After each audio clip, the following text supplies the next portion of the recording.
Putin is ready for the final escalation, as he agreed to lose 968,980 soldiers, and later in this video you will know why this number is so exact. At the same time, the pressure of Ukrainians in Bakhmut only accelerates, and Wagner is ready to betray Putin. But more about all of this in just a couple of minutes.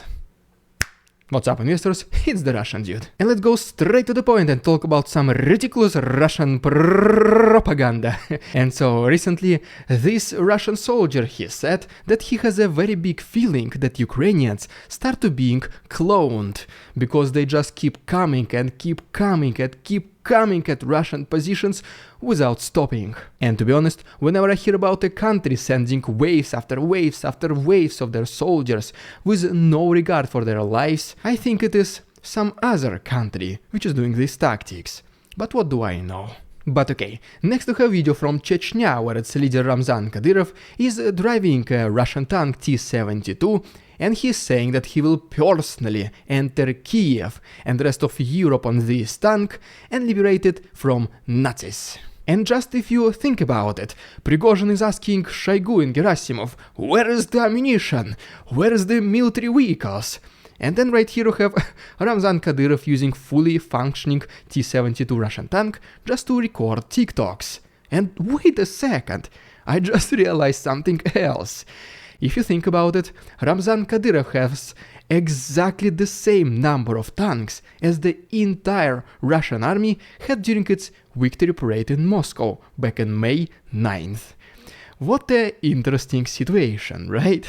And another ridiculous news from Russia is that the military enlistment officer representative from Karelia region in Russia, he basically said even though there is no second partial mobilization, wink wink, he is basically urging the people of Russia to be prepared to defend their homeland from the devils, the ones which live in Ukraine and in the West. He also urged the state propaganda and the Russian authorities to take more active measures in recruiting people to the Russian army, so let's talk about this right now in a little bit more details. Because recently, Vladimir Putin, without giving it too much of an announcement, he signed a law about recruiting people from the Russian reserve into the army. And according to the Russian authorities, this is just to train and renew their military skills.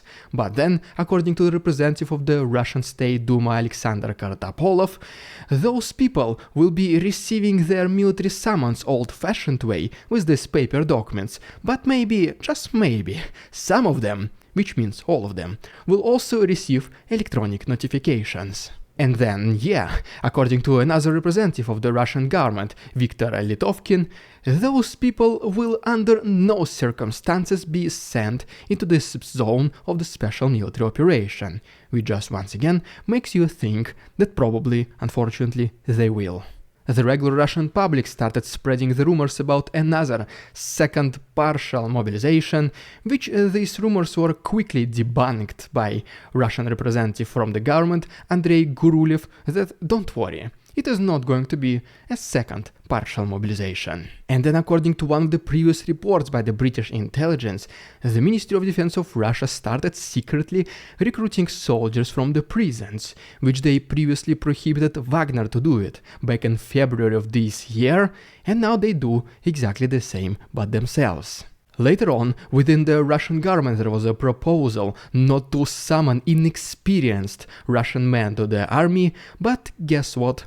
This proposal was completely denied by the higher authorities. Surprise, surprise. But wait, there is more, because later on Putin also ordered to increase the attractiveness for those Russians who left the country to be back, including those so-called Russians living on temporarily occupied territories, such as Luhansk, Donetsk, Zaporozhye, Kherson and Crimea. And, you guessed it right, those people are also technically eligible to be summoned into the Russian military. Even cars like this started appearing on the streets of Russia, where you can literally sign the military contract just inside this car and you will be summoned into Ukraine. So finally, Russian authorities started to do something that makes something extremely easy for its own people. But unfortunately, this easy is going to be sent into Ukraine. And so at this point, I hope you can already see that kinda some very big movements towards second partial mobilization are starting recently in Russia, which most likely means eventually it might happen. And previously, it was also rumored that probably during this another round of mobilization, Putin wants to recruit 400,000 people more. And this is in addition to already 369,000 Russian soldiers currently fighting in Ukraine, according to the estimations by the Ministry of Defense of Ukraine. And then we also cannot forget that at this very moment the losses of the Russian army are very close to 200,000 people. And so, if we take this 400,000 potential new conscripts, 369,000 Russians currently fighting in Ukraine, and 199,980 eliminations, here you go, 968,980 people. And this is the cost of Putin's war in Ukraine, almost 1 million men. But for him, these are just the numbers. He is more concerned about not acknowledging that he was wrong, rather than saving millions of lives, but I mean, that's no surprise here.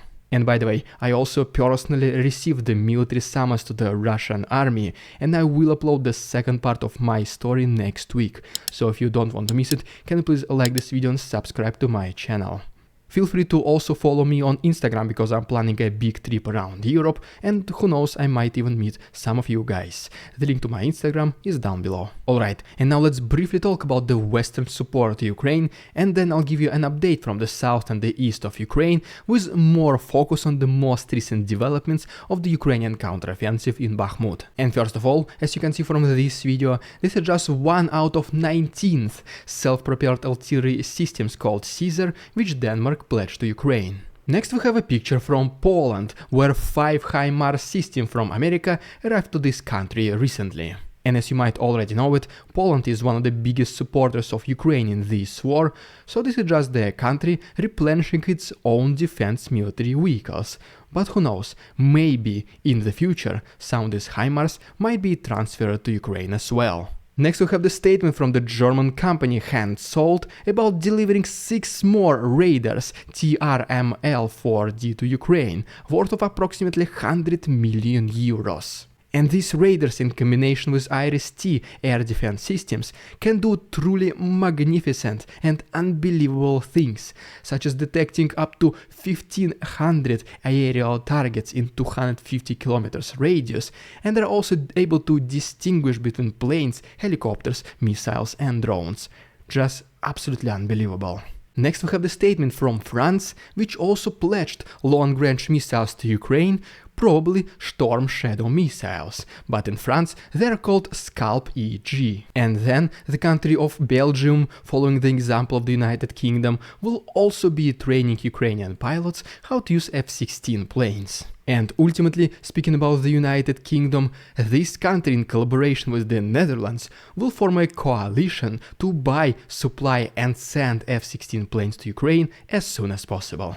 And as always, hundreds of uncensored extra footage every single week is available on my Patreon, the link is down below, and there's still 1 week of free access. And now, as promised, here is your extremely brief update from the south and the east of Ukraine, and then we'll focus a little bit more on Ukrainian counteroffensive in Bakhmut. And after this, we'll talk about the leader of Wagner, Yevgeny Prigozhin, getting ready to betray Putin. And so yes, first of all, according to Ukrainian sources, they were able to destroy a very large concentration of Russian forces, along with a couple of their armored military vehicles in Rivnopil. Next we go all the way to the north to Kiev, where last night Russians launched several missiles against the capital of Ukraine. And according to the Ukrainian side, they were able to intercept all of these missiles using Patriot air defense system, and among these missiles there were Kinzhal and Kalibr missiles. According to the Ministry of Defense of Russia, the purpose of this attack was to destroy air defense system Patriot, and they successfully did it. But once again, according to the Ministry of Defense of Russia. Later on, some Western sources they said that Patriot was not destroyed, but maximum it was only damaged. And then, according to the representative of Pentagon John Kirby, America cannot even confirm that Patriot was even damaged. But what we do know, which is a fact, is that Patriot air defense system was extremely successful at intercepting Russian missiles, including Kinzhal ones, which basically means that Russians just spent approximately $75 million promoting the effectiveness of Patriot. But okay, now let's get back to the east of Ukraine, and as you can see from this map, Russians were allegedly able to advance a little bit closer to Mazutivka. As we get closer to Bakhmut, also as you can see from this map, Ukrainians started liberating a lot of area next to Orikhovo-Vasilievka. And then, speaking about Bakhmut itself, Ukrainians were able to destroy a large Russian firing position to the west of this city. At the same time, a pretty big assault group of Russians was destroyed to the southwest of Bakhmut. And then, according to the British intelligence report, Russians are kinda trying to protect whatever they already have in the city center, while completely losing the control over Bakhmut flanks to the north and to the south. And because of this, Ukrainians are establishing more comfortable control over the key supply roads which lead in and out of Bakhmut, and in the future, whenever and if they're planning to surround it, this will definitely be extremely beneficial. We even have the statement from the general of Ukrainian army Alexander Syrsky, who is saying that Ukrainians have been pushing Russians in Bakhmut for the last 3 days so hard that Wagner and conventional Russian forces, they are feeling right now trapped. And besides this, there is most certain difference in the Russian military tactics inside Bakhmut, which definitely shows that they are panicking and becoming disorganized. And all of this will definitely make the liberation of the city in the near future much easier, because as for now, according to Anna Malyar, Ukrainians were able to already liberate up to 20 square kilometers. We even have this video of a Ukrainian drone attacking Russian targets in Bakhmut area, and as always, if you want to see more uncensored footage from the last 24 hours, all of it is on my Patreon, the link is down below. And ultimately, in the last day alone, Ukrainians were able to destroy 3 command points of Russians, 5 concentration of Russian military forces, 4 artillery and air defense systems, and then 5 radio warfare military equipments. But despite all this, the most intriguing events of the last several days is that finally it looks like that the leader of Wagner, Evgeny Prigozhin, is ready to betray Putin. This whole thing started recently with one of the reports from the US intelligence is that Evgeny Prigozhin was ready to give away the position of Russian forces in Ukraine in exchange for Ukrainians leaving Bakhmut. Even some representatives from the Ukrainian defense intelligence confirmed the fact that Prigozhin was trying to talk with them, but neither of them agreed to give out basically Bakhmut. There are even some rumors within Kremlin and Putin's inner circle that they know about this treachery of Prigozhin, and right now they are deciding an appropriate response for his actions. And one of the main reasons why would Prigozhin even do this, it is his ongoing confrontation with the Ministry of Defense of Russia, pretty much that they do not want help Wagner while expecting Wagner to win war for themselves. And obviously the reason why Prigozhin was concentrated so much on Bakhmut is that it will be him personally saying good news to Putin that they were able to liberate this city. Even the head of defense intelligence of Ukraine, Kirill Budanov himself, he says that approximately 80% of whatever Prigozhin says, it is complete truth. And all of this can be summarized is that Wagner is effective and the conventional Russian forces are ineffective. And so yes, most likely at this very moment, Kremlin and Putin himself, they are thinking extremely hard how to respond to this treachery by Prigozhin. Because on one hand he is being completely ambitious and not following the order from the military commandment, but at the same time, if they lose Wagner presence in Bakhmut, Russians will be completely obliterated in the east of Ukraine and they will not be able to do anything else. So yes, that's quite the dilemma. You either keep a traitor close to yourself or you lose a war.